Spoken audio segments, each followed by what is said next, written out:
Hello everyone, welcome as we look to wrap up the round 2 coverage of the second annual Ram Jam Classic at the University of Mobile. I'm JC Rohe, and joining me again is Josh Hollingsworth. Hey guys, as we got our temporary course here at the University of Mobile, highlighting a few holes that we look to put in on this new permanent course we're hoping to put in here in a few months at the school. Big thanks to the school for all the work they've done here. So we got a tight one. Yeah, myself and Jermey Harvey are tied up, Caleb one stroke behind us, and now we'll take a short break from a word from our sponsors. At the University of Mobile, Mobile is more than a place we know. It's where we are known. In a world where education often feels impersonal and disconnected, the University of Mobile is different. We go beyond the traditional classroom to build community in our community. Because Mobile is more than a place we know. It's where we are known. The University of Mobile. Experience the difference. Know and be known.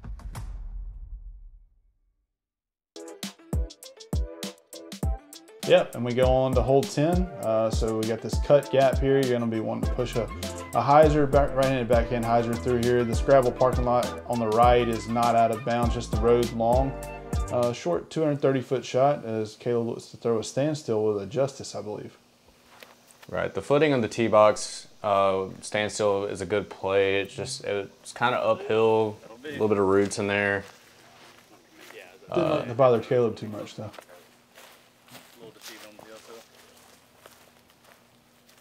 I feel like if you get some height on this one, don't clip anything, move it on hyzer with a slow disc, job well done. I think Jeremy's playing this course blind, so he's just trying to take a peek at the basket. Catches the right edge of that magnolia, and that's really the one thing that you have to miss. Magnolias seem to grab and take a lot of speed off of anything that touches them. They're notorious for that around here. I feel like he was moving right to left on the tee box too. If I wasn't going to take a run up, I think I'd go left to right. Yeah, and as I check my footing there,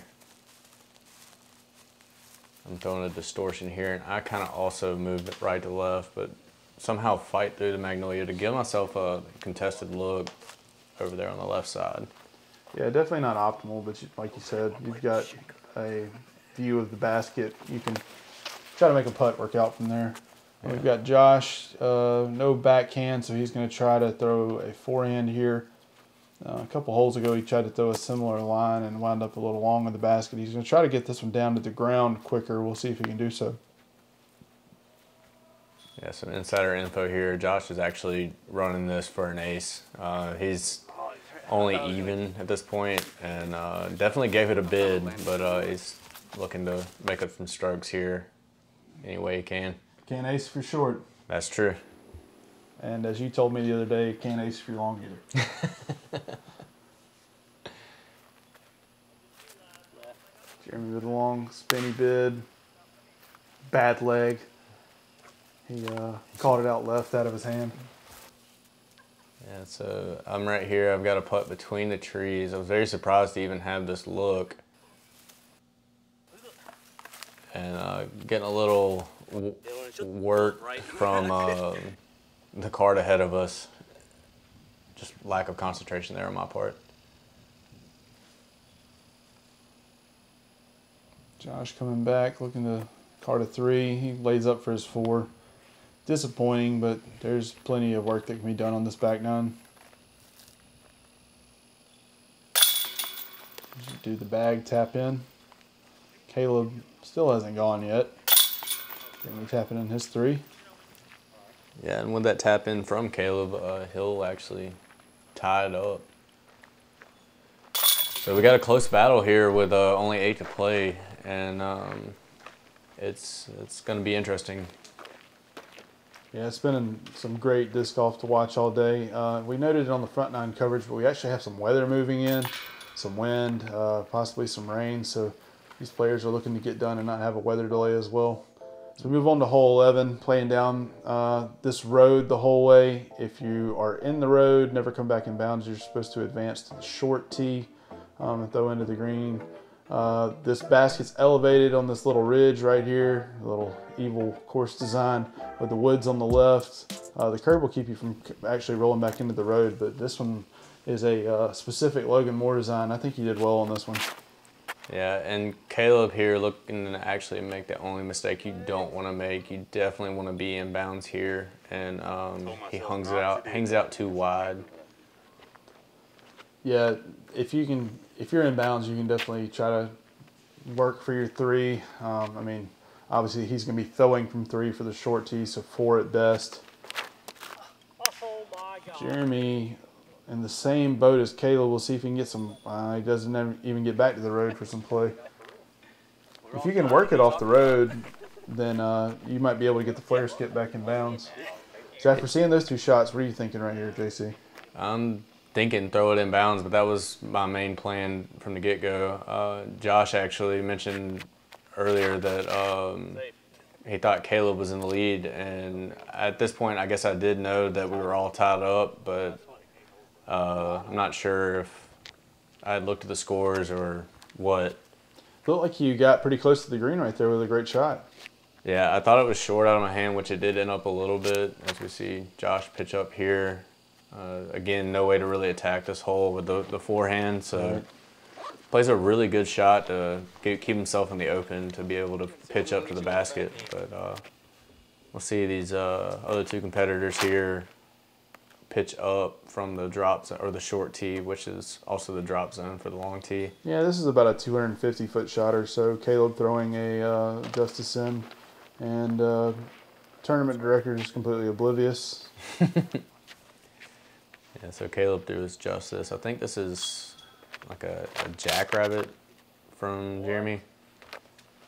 Didn't like that he cut it off inside, but most of the work done. He'll have something to stretch out of the woods to try to get his 4. Let me see another tomahawk sighting from Josh here. Yeah, Castillow just working to his game plan. I mean, he knew that 3 was going to be best on this hole unless he made something crazy happen. I think he'd be happy with a par. Caleb here with this low look to save his bogey, and it was a great putt from him. Yeah, great putt from Caleb. This actually was the hardest hole on the course of the day at .38 over par. It's tough to get a birdie look. I mean, even with you right there, you're still obstructed. Right, and there's some brush there that some of it still seems to be attached, and some of it's dead, so I just elected to leave all of it there. And I know I'm at least gaining a stroke if I get a par, so I like to lay up and and off the cage. Very smart play out of you. So with that, we know that there was no birdies on this card. That's actually there was no birdies on the day out of the field on this hole. Still pretty surprising because it is a stock hyzer for most of these guys, but you know, a lot of players probably threw out of bounds trying to get it just dialed in right. Yeah, no birdies on this hole or hole 3 were the only 2 holes not birdied on the day. As we see Jeremy miss his bogey putt, so he's going to drop 2 to me and 1 to Caleb. Yeah, and you're getting to that swing of the course now where you don't want to work away from par in a positive direction, if that makes any sense. You don't Sure. want bogeys at this point.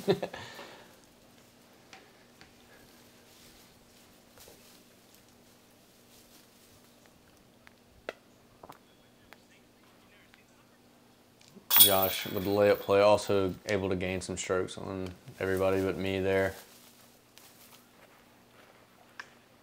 And the Yeah, field. he executed his game plan well. Jeremy with a little bit left here, kind of uphill, something he definitely doesn't want to break concentration on. Spin putt rings high but falls in. So he'll card a 5. And we'll move on to hole 12. Yeah.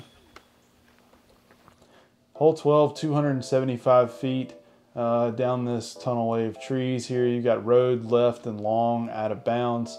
I feel like you could throw a backhand dead straight at this hole. A forehand would play away from the road. That would be my play. But these guys are probably throwing some type of mid-range or really slow fairway driver. Yeah, I believe I've got an M3 here and looking to just punch it straight. A little bit of an early release.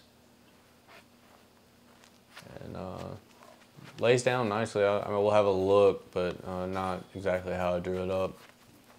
So Josh looking his chops at the first forehand hole in quite a bit. Looks like maybe just a little bit he cut it over and doesn't get the ground play back to the basket. Yeah, I believe he actually caught like the base of a tree there too.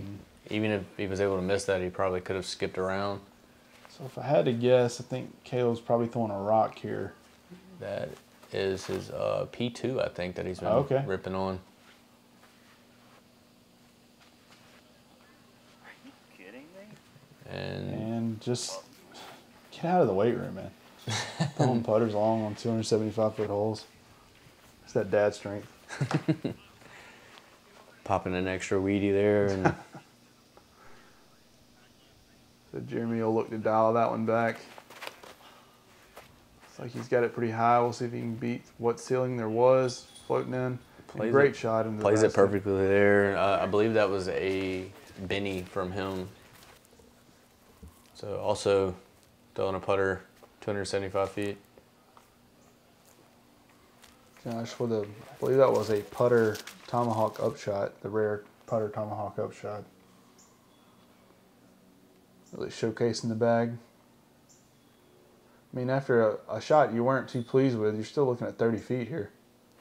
Right, and I'm trying not to take my foot off the gas here. Able to cash in a nice look. At least gives me at least one stroke ahead of Caleb.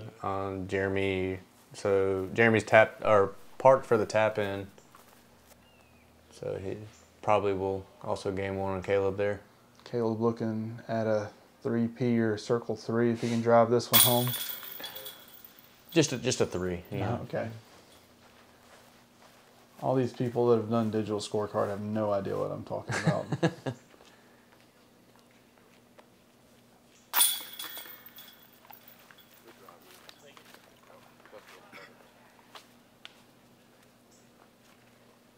Josh with a 3 cleanup. It's 2 birdies, 2 threes on this one. I feel like that's about right for the hole. Move across to our only really wooded tunnel shot on the hole, which is hole 13. Downhill, really tight left and right. If you do get off on either side, then you're in a pretty dangerous spot. Road up behind the basket, but I feel like speed control on this one isn't as important because you're throwing soft to try to hit the gap anyway. Right, yeah, and the softness there is I throw it really soft into the left side. The softness there will also mitigate your kicks left or right into the rough. True. At least my mindset on the hole. Can't kick left or right if you just go left. That works. I believe that's an armadillo there from Jeremy. And gets out of the woods. He's got to look at the 2. Trying to get himself back in this thing.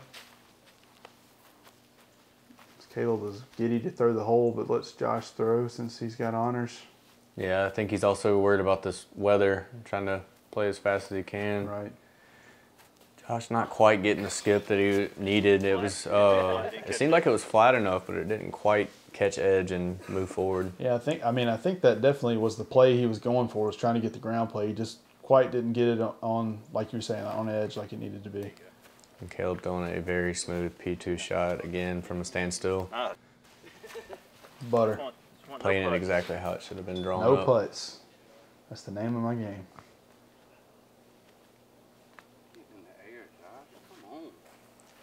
Sounds like Josh was trying to run that one, but pretty good layup, all things said.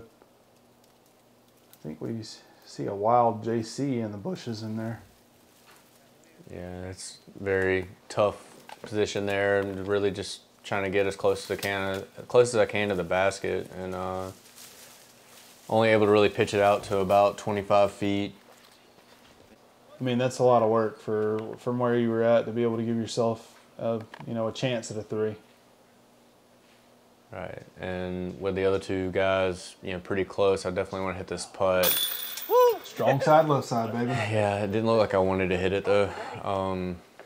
Left side, boy. I told you, look, left and right side. It'll not work out. Didn't pop my hand. Didn't pop your hand, saying you didn't open it all the way up to the basket. Yeah, I didn't actually get any spin on the disc really. I kind of just Projected heaved it at the basket.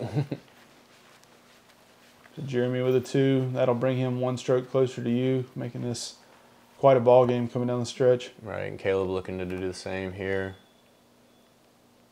Yeah, tit for tat. Kidding me, dude. Like, I mean, he knows that the left side is the strong So side. unfortunately, he hits the right side there, and But that's kind of what I was mentioning to kind These baskets, they kind of just push out right-handed putts on the right side. Kind of unique for these T2s. I don't know. I don't normally have any problems with them, but I'm a little biased, I guess. So we move on to hole 14, 355 feet. You have a couple options here. You can either throw the flex forehand on the left side or kind of a hyzer flip to flat, fairway or distance driver. You're trying to punch it low in the ceiling and get it up to the green. Yeah, I feel like the forehand brings in some trees late, but the backhand gives you these trees right off the tee early if you really pull it.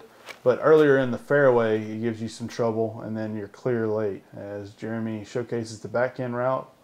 Those are pretty ideal. They're a little short, but that'll give him a look. He's also keeping his foot on the gas.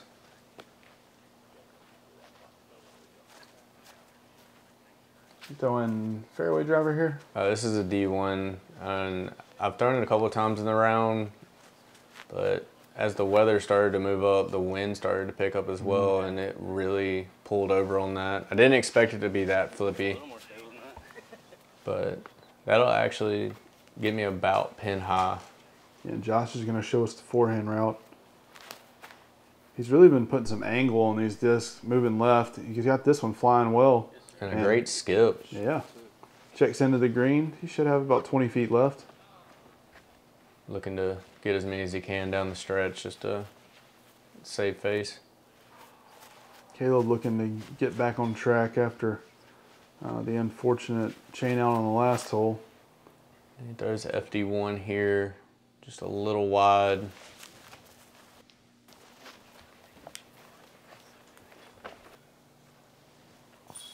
So you got a long look. What are you looking at here? Maybe 70 feet. Oh. And I know I've got to at least give these a bid here down the stretch. I'm only up by 1. Jeremy's got a putt, and so he's got a chance to tie it up.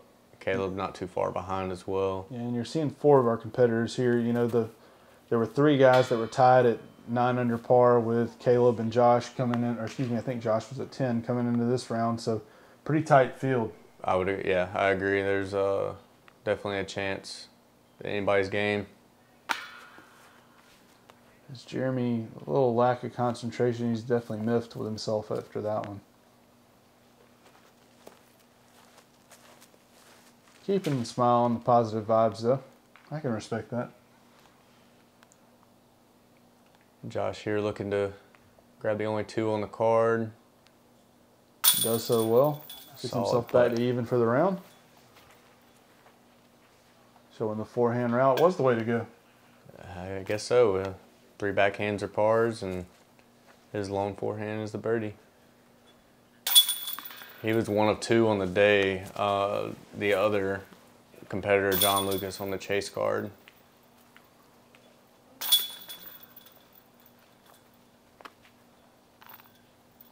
Yeah, this hole was the 6th hardest hole in the day, coming in at dead even.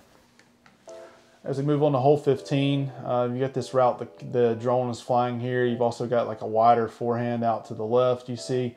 If you want to go tight with a hyzer early, you can also go there. 285 feet, out of bounds, probably 40 feet behind this basket. Yeah, just pick your line and commit to it. And Josh a little overcommitted there, kind of cuts it into the ground and doesn't quite give it a chance to get out. I'm looking at the same line, the same exact line. Throw it into the ground and, don't let it come out. Looks like the wind's moving a little right to left and kind of pushing it down as well, maybe. Yeah, I guess it was swirling a little bit because it was a headwind, so I figured a left or right tail, but that would make sense. If you throw it on Anheuser, it would push the disc down. Jeremy looks like he's seen the hole now. Like I said, he's playing blind, I believe, here. So Trying to get a good look at the hole and assess which disc he needs. I believe he's just going to throw straight at it. Yeah, he got something flipping up late. Maybe a little further left than he wanted, but he'll have a putt. Yeah, he misses line enough to make it a good shot. I think this is that Firebird out of Caleb. He's going to look at the wide hyzer. Getting some ground play. As he alluded to, maybe a little short of the basket, but he'll probably have 40 feet left.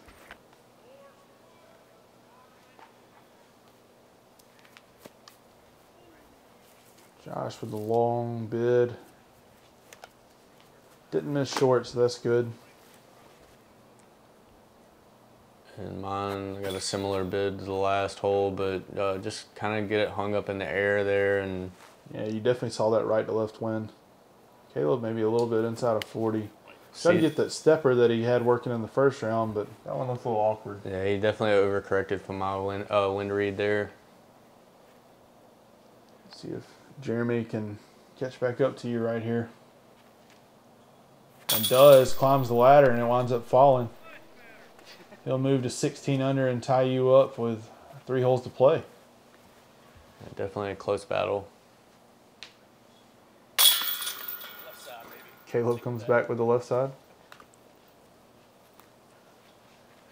Yeah, I'm trying to keep the mood up on the card.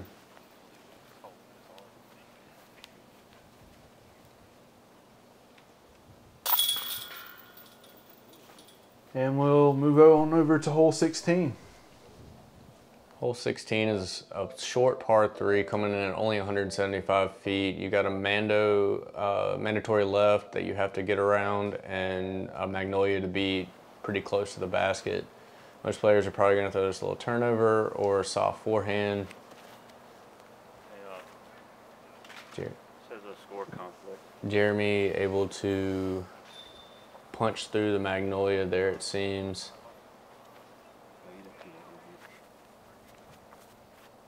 Josh with the forehand, as I figured he would on this one.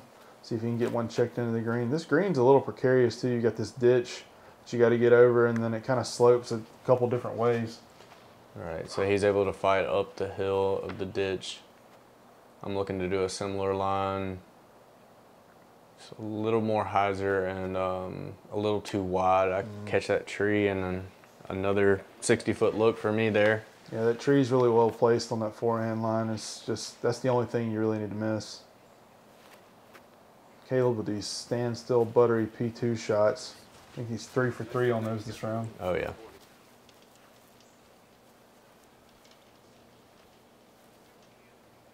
So right here, I know I've got to give this a bid, even though it's a little awkward and the magnolia's there. The main thing I'm thinking is just don't hit the tree. And I made sure I didn't do that, pulling it wide. Did that job well. One of them, I was still through back. But as you can see here, Jeremy's inside the circle. So I'm looking to gain the lead with 2 to play.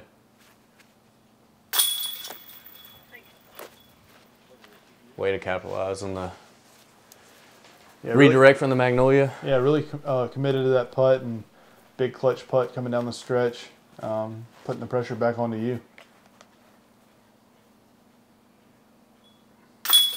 You're able to come back for your par. And the other guys are going to tap in for their 2. Caleb tapping in for his 2. He's got a little hope left coming down the stretch. He just needs to birdie out and hope for a little help out of you guys. That moves us into hole 17. OB line on the left side on this 320-foot shot, uphill. Ditch plays inbounds, so you don't have to worry about landing it in that. You really just have to punch it dead straight uphill and get under the pine tree limbs to give yourself a putt. Yeah, and this one's pretty uphill. I'd say it plays like 350, maybe 360. As Jeremy clips a tree and leaves the door wide open for you to try to get back into this. Josh playing the route I thought about when looking at this hole, forehand, although he chops it over a little bit. We'll see if he can get some ground play and catches the ditch on the way in. He'll have a long look at the basket, but I know he was if he was going to play the ground play shot, he was trying to avoid the ditch. So Caleb's got this leopard 3 that we've seen him throw throughout the round, and throws a beautiful shot uphill, throws it through the base of the temporary basket, and he'll have a tap-in putt to move within 1 of Jermey. When Caleb is smooth like that, it's just butter.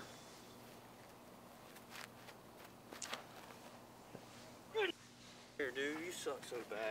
As you don't give it quite the height with the door open, you still got a long look, but definitely not what you wanted in that situation. Yeah, it's another 60-foot putt.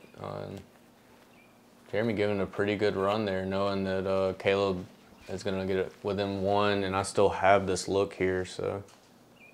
Yeah, and with the uphill, you're not going to go too far past the basket unless something crazy happens, so give it a chance. Although it is pretty, like you were saying earlier in the front 9 coverage, pretty awkward to get the stepper or the jumper going uphill. Even that one looked pretty good out of Josh's hand, but wound up short. Caleb with the tap in 2, moving himself to 16 under par, 1 back from Jermey, and tied with yourself for 2nd place. All right, so we've got some drama coming into 18 here. It's a par 4 uphill, so that would be lining the right side and a really rough left side. Could be a very interesting finish, especially with the weather rolling in. Yeah, you hear Jermey pleading for the weather to hold off for a second. As a tournament director, I'm nervous, just hoping it holds off long enough everybody can stay safe. Don't want a really long weather delay. As we do come to hole 18, which is the original course, hole 16, 560 feet uphill, par 4. You've probably got a 75-foot wide fairway at its widest, with these woods on the left that are very thick, out of bounds road right. You get up onto this shelf and past these trees right here near this palmetto, you've done a really good drive. Then you probably have about 260 into this green or so, with an out of bounds parking lot really close behind the basket, maybe 10, 15 feet. Right, the real danger here on the tee shot is trying to bite off enough without going out of bounds right, to give yourself an easier up shot. And Caleb, heck of a shot off the tee, putting the pressure right on you and Jeremy's shoulders. Yeah, he definitely thought it was out of bounds out of his hand, but we all, assured him that it was a very good shot. You're kind of guarded from the wind down here in this bottom. Jermey putting a good move on this. Slight flex with an overstable distance driver, catching that hillside. Doesn't quite like the fact that he didn't crest it, but he should have a pretty easy look. Yeah, it could have some weird footing maybe, and it's going to make him throw first instead of Caleb. Josh giving some flex on this forehand, hoping it checks up before the road, and does with plenty of ground to cover. And you're looking to throw pretty quick, trying to avoid this weather. Yeah, I'm also looking to push it past Jeremy's to, again, put the pressure on. So go with an overstable D1 here. Yeah, a lot of trust in that disc out over the road. But put yourself in a pretty good position. Yeah, I think I just barely passed Jeremy's shot. So Josh here lining up a forehand. Kind of a sneaky route. You see, he really used his lower body there to get an angle to throw the forehand through that gap at its widest point, moving into the green.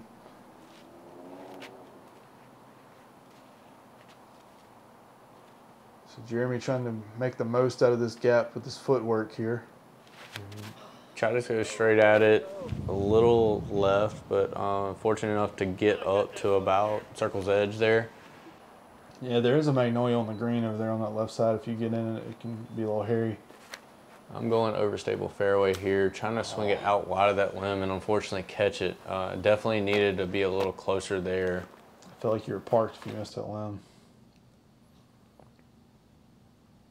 As we do have some fans gathering up at this point.